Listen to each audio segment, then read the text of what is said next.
sani magana ce ta baya yau zan yi tuni maganar auren da kika ce zaki nufi da kika ce sai da hankali sannan ko zaki nuna aure yanzu na girma mama dozi zai iya noma na yi hankali mama ki dube ni da kyau ki bi ni aure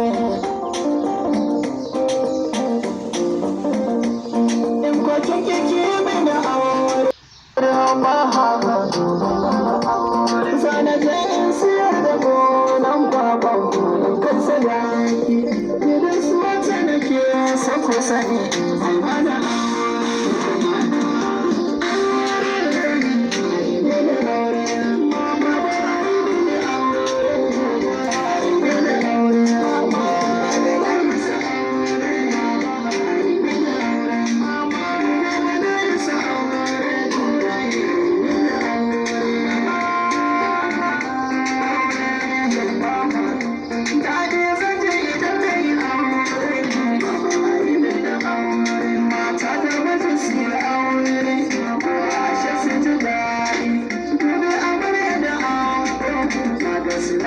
Shaggy,